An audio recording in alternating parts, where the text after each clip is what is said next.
Hello. The last time we looked at this frequency counter, I've taken it apart and done a power switch modification. There's a video for covering that modification on my blog and in my YouTube channel. Now, after I'd done that, I thought I'd calibrate it, and I tried tuning it through this point here. And what I found is the capacitor inside, the variable capacitor, which is what this is, just broke up and fell into pieces. And I couldn't calibrate this meter, this frequency counter. It just really didn't calibrate well at all. It's a really crappy oscillator in there. So what I decided to do was investigate an OCXO. And in order to do that, I'd bought one, and I'd also bought a rubidium standard to check it against to make sure that it was okay. Now, when I produced that video, I had some comments, quite a lot of comments and feedback, so thank you very much for that. But one gentleman, a gentleman by the name of Andy, had actually mentioned that he was working on the 3 gigahertz option, an expansion. It's normally an option that comes from HP. They're quite expensive. I think HP probably charged $600, $700, $800 for it, something like that. Obviously, this is an old frequency counter now, so they're not so easily available. And I think there's some clones being made which you can buy on eBay for, I think it's about $250. I can't be sure.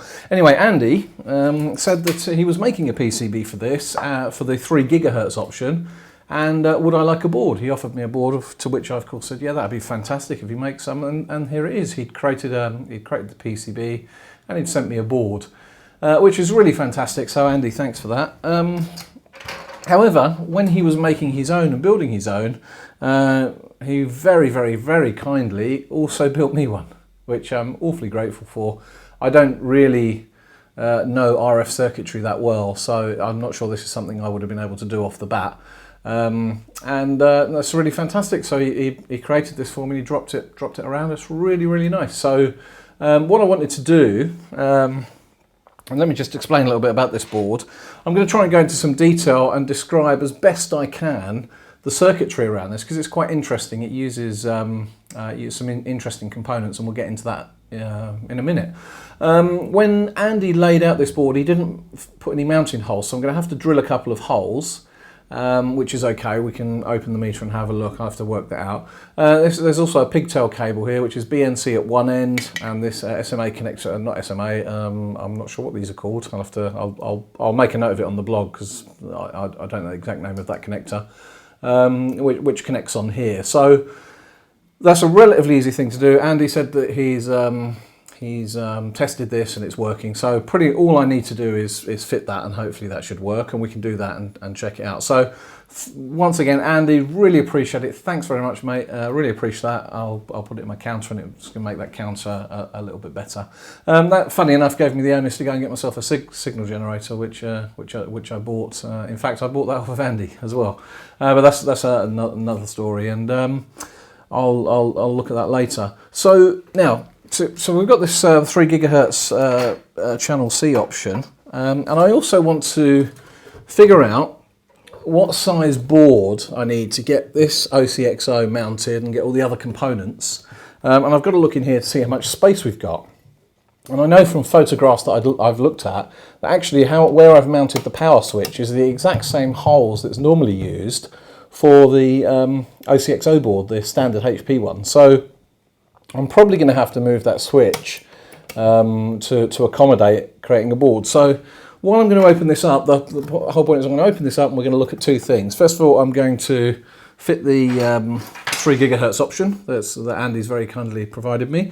And second of all, I'm going to take measurements, have a look at where the switch is mounted, and see if I can devise a plan to create more space to make sure that I've got enough room to add the OCXO option. I don't want to go. I've done the schematic for the OCXO option, but I haven't yet done the PCB layout, because I wanted to make sure that I got the exact right size and got the mounting holes.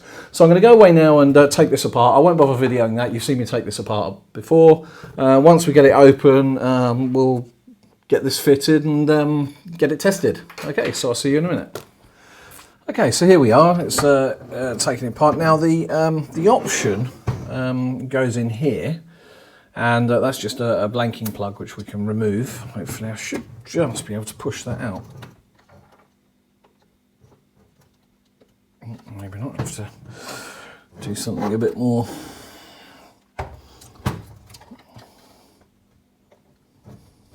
Let's have a look here.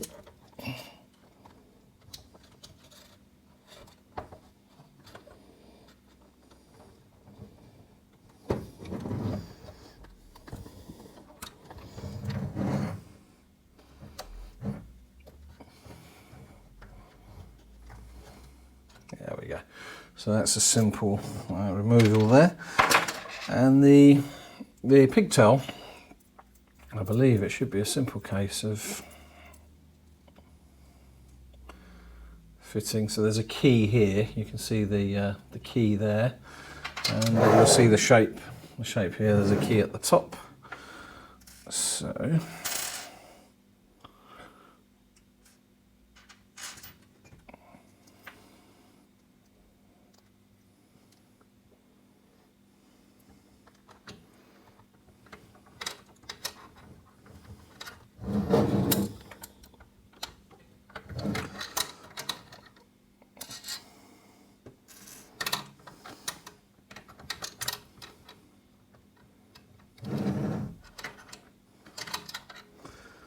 okay, this is a plastic front, so I'm going to remove this mica washer and use the lock washer instead. I think that would be more appropriate. That's actually rubber, well, it's not mica.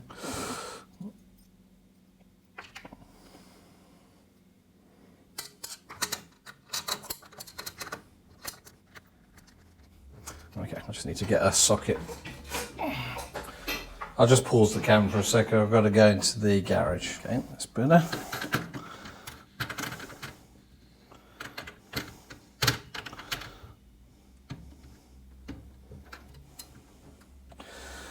Okay, now the reason why I fitted that cable in there first is clearly I've only got a finite length and I want to get that as close as I can to not be stressed and also to fit. Now, because of the locality of these connectors here, and because this connector here is mounted on the back, the only mounting option I've got really is to mount it this way, which is okay. And this option cable here simply plugs into this connector right here. So that's fairly straightforward. So by fitting the cable in here, that just gives me, yeah, now I can work out. So looking at this, probably the best two options I've got are these two mounting holes here, and just looking at the board, the clearance of the board, yeah, I can get them somewhere around about here.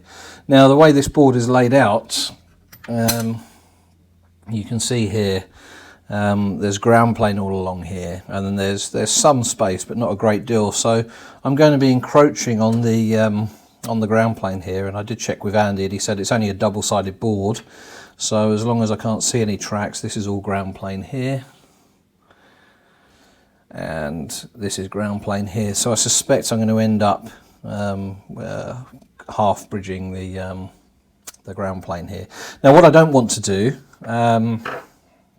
is I don't necessarily want to use mountings that are going to electrically connect this ground plane to this chassis, so I've got to look at that carefully and just see if I can find a way of mounting that. But the first thing to do is to have a quick measure up here of these two holes, and then I'm going to go and just get the hand drill out and drill a couple of holes in that PCB.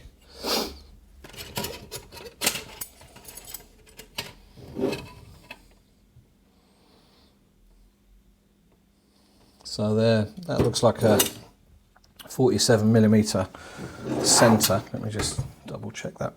Got that absolutely right. 47.5mm centre. That's where we are. And what I want to do here is I just want to get one mark. I don't know if it works.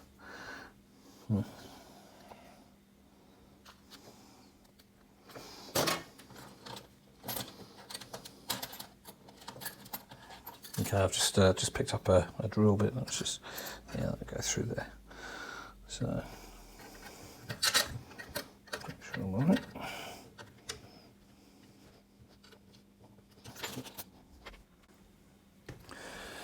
Okay, so here's my mark right here. So what I'm going to do is I'm just going to mark that. If you're ever marking PCBs, it's a really good, easy way. Just get a nice, relatively small, sharp drill bit. You can do it with a pen, of course, but what I'm going to do, I'm going to mark it right on the edge.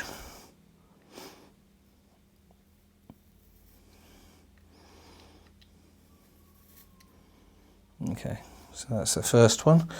I'm going to take a measurement.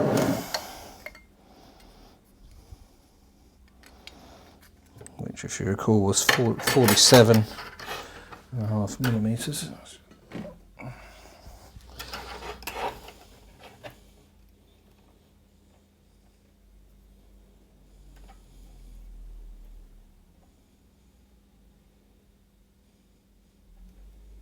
Now, I'm not being 100% precise here because the actual holes in the frequency counter are, if you have a look here,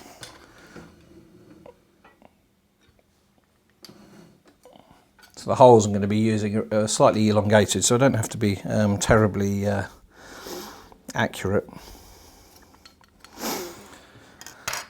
Okay. Next job, this board's a wee bit sticky, so I think there's some flux residue, and I'll give this a clean up once I've drilled. So we want a 3mm drill bit, and there we go. Let's just move the camera, excuse me.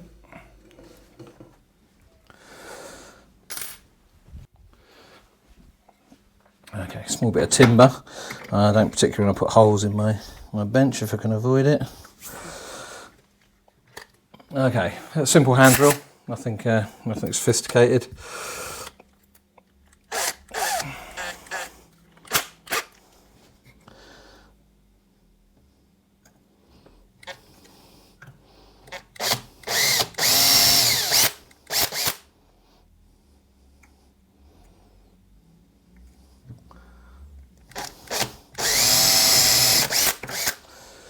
Okay.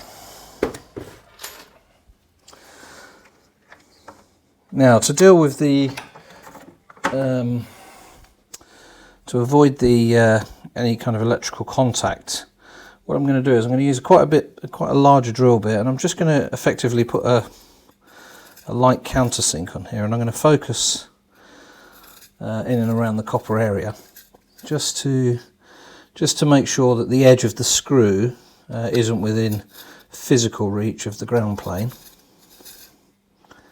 This is probably not necessary. In fact, when I spoke to Andy, he said that on the original one, the ground plane does actually ground out to the chassis. So maybe it's a good thing that, maybe it's a bad thing that I'm doing this. But anyway, I'll assume that it'll work. Okay, so now just mountings with spacers. Okay, what I'm going to do, I'm going to go and give this board a wash first. Now, let's have a look.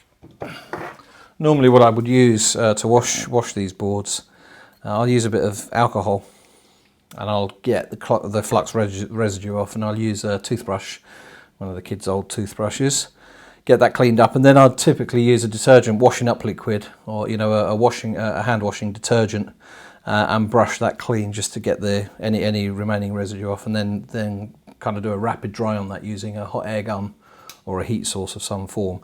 So I'll go and do that now, and I'll be back in just one moment.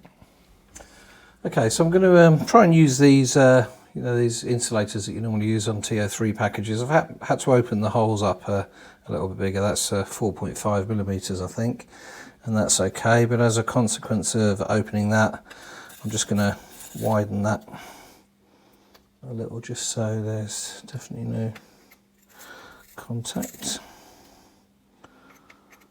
This should centre it anyway, so it shouldn't be an issue, but just clean it up a little bit.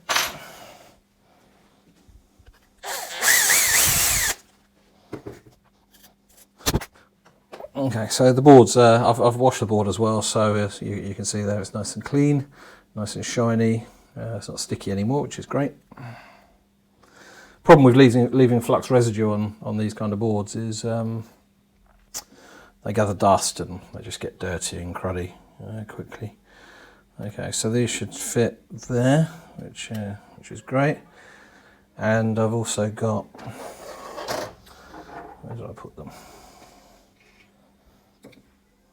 These spacers and standoffs, which Andy had actually dropped off with this board. So they're plastic. That standoff's plastic, so that should isolate the screws. Right. So what I'm going to do is I'm just going to screw that in now. There's no point in me having the video running while I'm doing that, so I'll just pause the camera for a second, and I'll come right back. Now you'll probably notice on this board, I'm just going to try and very quickly point out what's on here, and then we'll get onto a little bit of paper, and I'll just use a bit of block diagramming and try and explain to you what's going on here, because you'll see it's quite an interesting board layout. You've got the up to 3 GHz signal coming in here. You've got a little bit of series resistance and some diode protection that kind of stops the input voltage from being taken too high or low and damaging the rest of the front end. But what's a really interesting characteristic of this board is you'll see there's effectively 4 stages here, and each one of those is an amplifying device, and we'll come on to those in a second. I'll draw this out and show you. So in real simple terms, actually, if I turn it this way, just so it's more obvious what's going on. So across the top here, most of this is ground plane, but that line you can see running there, that's on the positive side of this cap here, that's the positive supply. So supply is going to each one of these stages through a resistor and through an inductor, and getting into these circuits. And then it comes across here, and this is the actual pre-scaler chip here. So the first pin here, pin 1, is the input to that chip, so that you can put up to 3 GHz in there, and that pre-scales down, and then there's a little bit of signal conditioning and power supply stuff, and then that's what comes back to the frequency counter. Now, what Andy has done with this, these pre-scaler chips typically are programmable, and what you've got input pins to control how much they divide by. I think it's 64, 128 and 256 are the options. There might be another one, I'll check that when I draw the little diagram. And what Andy's done is just put some links on the back here so he can change the actual divider ratio that's used by the pre-scaler. And the reason why he done that, I believe, is because he's using this board for more than just this Agilent counter. I think he's got other counters, and he's also using the same board in those. But anyway, let's have a quick look at this on in block diagram form, and I'll do my very best to explain to you how this works. I have to put a disclaimer in at this point. I don't know this much about this stuff. I've only know what I've read, but I'll just summarise it anyway, so at least it's here in one point while we're looking at it. Okay, so this is the basic block diagram schematic of the pre-scaler board, and following it through very simply, you've got an input, AC coupling, some resistance, and then some input protection, and all this does is prevents these are diodes. I'm not sure if they're silicon or Schottky diodes, but they're somewhere between 0.3 and 0.7 volts, 0.7 volts probably. So this input won't swing much more than about plus or minus 0.7 around whatever the input bias voltage there, which is dictated by this, and we'll come on to that in a second.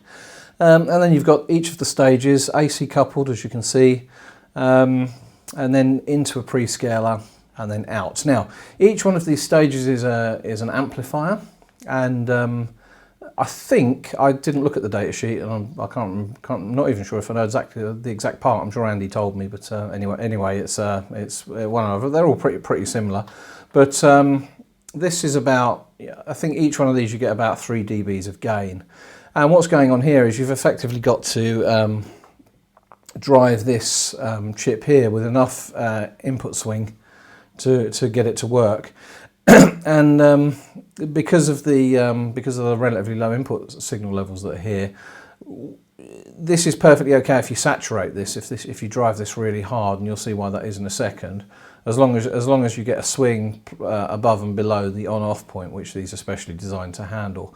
So now these amplifiers, they're typically 4-pin devices, and they're called MMICs, which stands for, sorry, let's just get that camera down here, stands for Monolithic Microwave Integrated Circuit. And these specifically are cascadable. And working at microwave levels or very high frequency levels is not the same as working with normal audio. And particularly in this instance, we're not actually looking for purity, although you will get quite a pure signal through this. And I'll show you what, at least at the right levels, if this is not being overdriven. So first of all, whenever you see these on a circuit board, you'll see them like this. You would have seen them before. They're tiny little black plastic packages. They've got 4 pins. It's very simple. It's an input, an output, and a ground. And this is an effective circuit. Now this is very old school knowledge here. So I don't know. I'm sure things have moved on a long way since this was first sort of described. But I think principally they're the same. An MMIC is nothing more than a self-biased open collector Darlington transistor. That's probably the best way I can describe it. You've got an input, the base of the front transistor is biased on. Now this is acting as a Class A amplifier. That's the important thing to remember. So this is biased on. This will be in DC terms. This will be delivering current, and this is through this resistor here. And it's biased in such a way that coupled with this and whatever goes on inside the MMC when they manufacture it, it's biased in such a way that both these transistors are turned on, and you've got the equivalent of what will be the base, the collector, and the emitter. And that's where you'll see that in the circuit, after each output stage and before the DC coupling, you've got an inductor going up to the supply. So it's an open collector output, open collector output, open collector output. That's the way to think about it. And that's the effective circuit. Now, one of the things you'll notice about this, it's an amplifier, but there's no negative feedback, okay? And the absence of negative feedback means the gain is fixed through the device.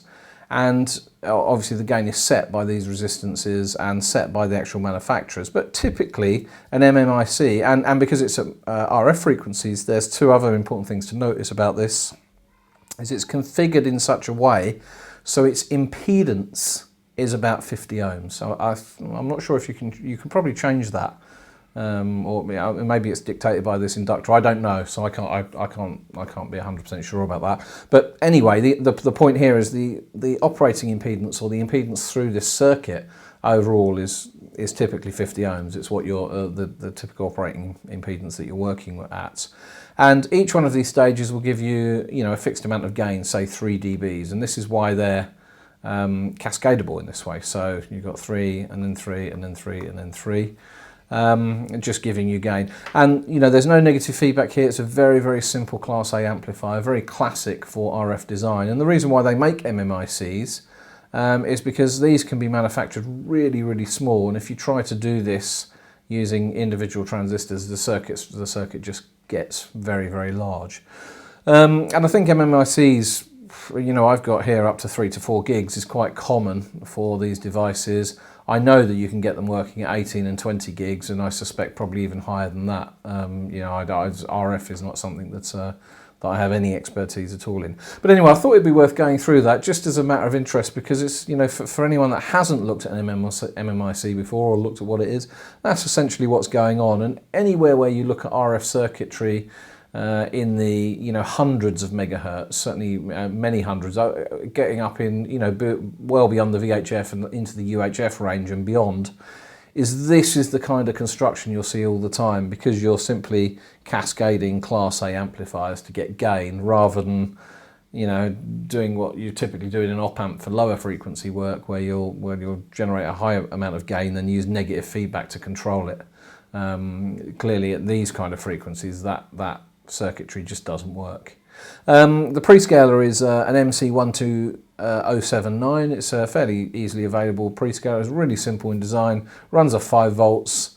You put the signal in, you get a divided signal out, and the division ratio of 64, 120 or 256 is dictated by these switch settings here, these 2 pins on the IC. So that's it, it's really as simple as that. So hopefully that's useful. Now we'll get on and actually fit the board that Andy has made and get it into this counter and see if it actually works.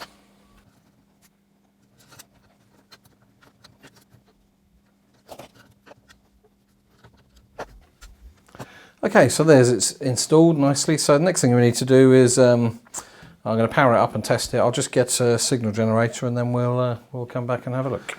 Okay, so I've got a SigGen. This only goes up to 1 GHz, but it should be enough to make sure that everything's working. So, switch this on.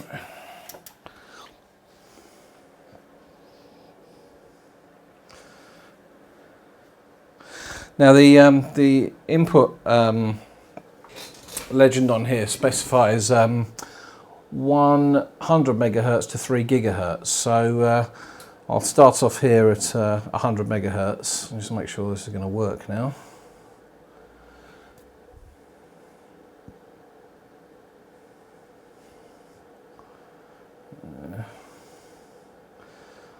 RF on. Okay, now remember this isn't calibrated, so you need to bear that in mind. I'm just going to try and solve that flickering you can see on the display there. That's not how it should be. Hold on a second. Okay, there we go. Just shutter speed change on the camera. So there we go. So we're at 100 megahertz. Before we go to up the range, I'm just going to work my way down and see when it stops working. So 90, 80. 70, 60, 50, 40, 30, 20. There you go, it's dropping out about 20 megahertz. So going back to that circuit, if I can find it. As far as I understand it, again in my very limited understanding of how these work, the frequency bandwidth, the lower frequency limit is actually as a result of these caps here, specifically these caps. Obviously you can put a higher value cap in there, you get lower frequency response, but I don't know what the impact of that would do. But that's why these high frequency inputs don't go down to very, very low frequencies. All right, so let's take that back up to 100 megahertz. Next test I'm going to do, I'm just going to bring the gain down. So this is currently driving at 0 dBm, which is 1 milliwatt into 50 ohms, and and the input impedance of this is 50 ohms, as we talked about earlier. So -2, -3, 4, 5, 6. You saw it flicker there, so 6, 7, 8, 9, 10. I'll just wind that down to when it stops working. There we go, it's starting to struggle there. So about -26 dB. Maybe not, let's just get that stable. Yeah, so down to about -24 dBm, and the counter works. And obviously if we overdrive it, where we were at +13 dBm, and the counter is working fine there. Okay, so I'm going to take that back down to 0 dBm. So let's try the upper frequency then. Let's go up in hundreds of megahertz, and we should be able to get right to the limit of 1 gigahertz with this, hopefully. 200, 300, 400, 500, 600, 700, 800, 900. That's interesting, the counter's changed its resolution. There we go, we're at 1 gigahertz. So at 1 gigahertz it's reading 999,906.